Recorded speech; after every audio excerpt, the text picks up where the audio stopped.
Entitled Karen Coworker faked an accident at workplace to get me fired and take my promotion, so I exposed her to the HR, and she lost everything. I'm 33, male, and I've been working as a project manager at a tech company for about 7 years. It's nothing glamorous, but I've worked my ass off to get where I am. Long nights, skipped weekends, and staying out of the office politics is how I've played the game. I'm the guy who keeps his head down and lets my work speak for itself. I'm not here to make friends, and I'm definitely not here to get into drama. But then there was Kay. Kay is 28, been with the company just over a year. She's one of those people who walks into a room and makes sure everyone knows she's there. Always with the smiles, always sucking up to the right people, but never doing the hard work. She was more focused on making herself look good than actually being good at her job. And honestly, I didn't care at first. We didn't run in the same circles, and as long as she wasn't in my way, she could do whatever she wanted. But that changed when a senior project manager position opened up. This promotion was everything I'd been working toward. More money, more responsibility, more control over projects. I had the experience, the record, and my boss, S, had been dropping hints for months that I was next in line. It was practically a done deal, or so I thought. Then Kay started acting like she was already in the role. It started small.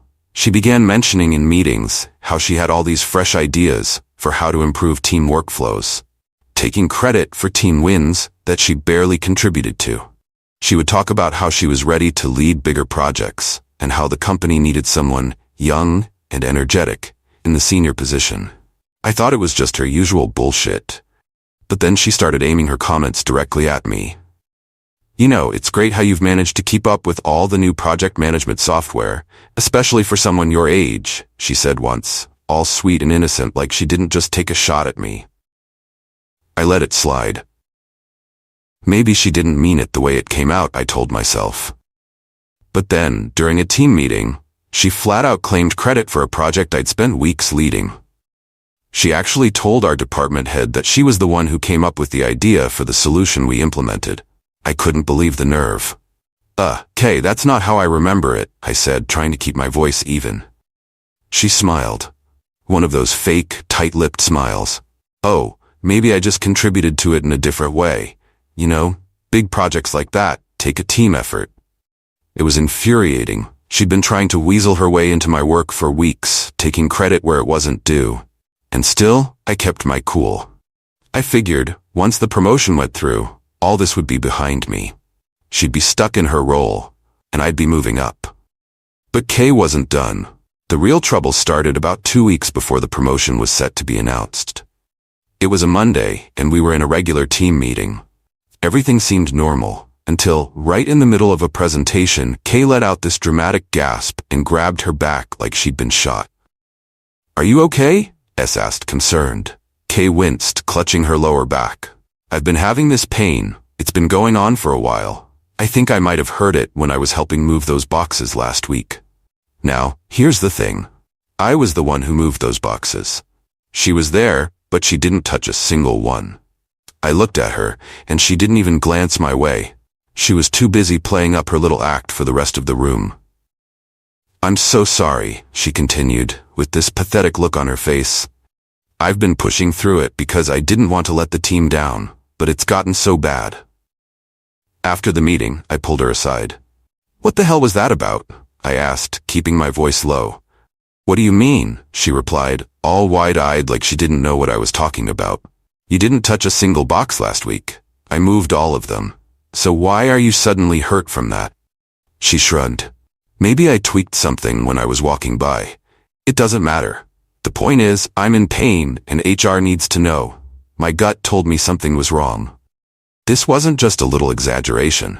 Kay was setting something up, but I couldn't put my finger on it yet. 2 days later, HR called me in.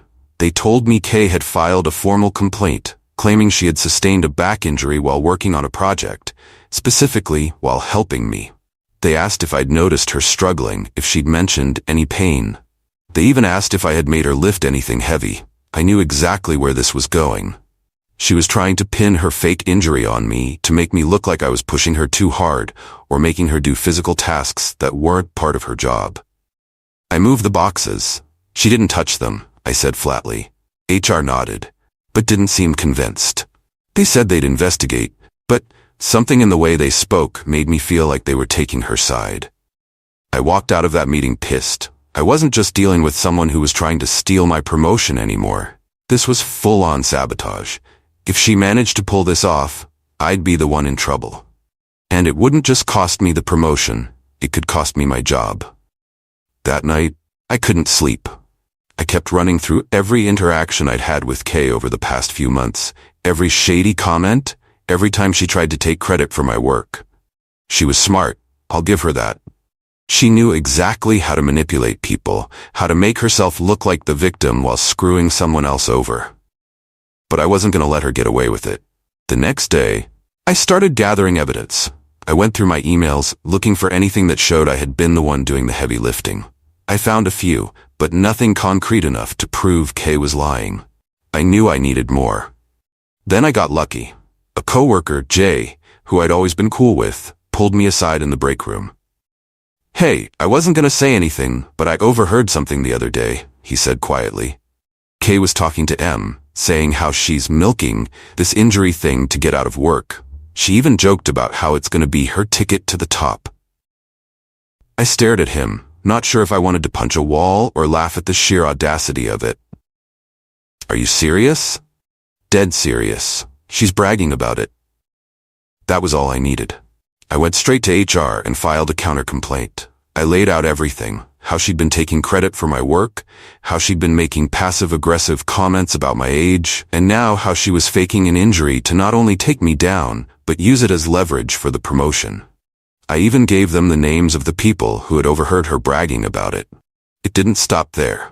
HR decided to review security footage from the week Qley claimed to have injured herself. Sure enough, the footage showed me moving the boxes alone, while Qley stood on the sidelines, not lifting a finger. The cherry on top? The footage also caught her walking around perfectly fine, no signs of any pain, right after the meeting where she'd claimed to have hurt herself. The next few days were tense. Qley must have known something was up, because she started avoiding me altogether. She'd been so smug for weeks, but now she wouldn't even make eye contact. Then, out of the blue, HR called us both in for a final meeting. I walked into the room, and Qley was already sitting there, her face pale, eyes darting around like a cornered animal. HR laid everything out, the footage, the testimonies, the emails. Qley tried to argue, saying she must have been confused, that her pain was real, that she didn't mean to mislead anyone. But it was too late. They gave her a choice: resign quietly or face a full investigation and termination. She resigned on the spot. As for me, I got the promotion, but honestly it felt hollow. Don't get me wrong, I was glad she didn't get away with it, but the whole experience left me bitter. I'd worked hard for that promotion, but instead of celebrating, I was left dealing with the fallout of someone else's lies and manipulation. The team was awkward around me for a while after that. No one wanted to bring up what happened, but everyone knew. Qley had burned her bridges, and people who'd been friendly with her were now keeping their distance from me. Like they didn't want to be associated with the drama. It sucked, but at least I knew I hadn't compromised my integrity. If there's anything I've learned from this mess, it's that entitlement is a dangerous thing. Some people will go to insane lengths to get what they think they deserve, even if it means screwing over everyone else in the process. You can't always avoid these types, but you can sure as hell stand your ground and not let them take you down with them. And for anyone dealing with a Qley at their job, stay sharp, document everything, and never let them get the upper hand. Because people like that, they don't care who they burn as long as they come out on top. But the truth? It has a way of catching up to them, even if it takes a while. Qley walked out of the office with nothing, no job, no reputation, nothing. I thought about how she must have felt in that moment, realizing her plan backfired spectacularly. I didn't feel sorry for her, though. She made her bed. As for me, I still got the promotion, but the taste was bitter. The office was quieter after that, and while I was glad she didn't take me down, the whole thing left a sour feeling in my gut. Work shouldn't be about dodging knives in your back. It should be about what you bring to the table. In the end, the truth won. But if there's one thing I'll always remember, it's that people like Qley don't stop until they're forced to. And next time, I won't be caught off guard. So yeah, if you're here for more wild work stories or want to avoid someone like Qley, hit that subscribe button. You'll need all the tips you can get.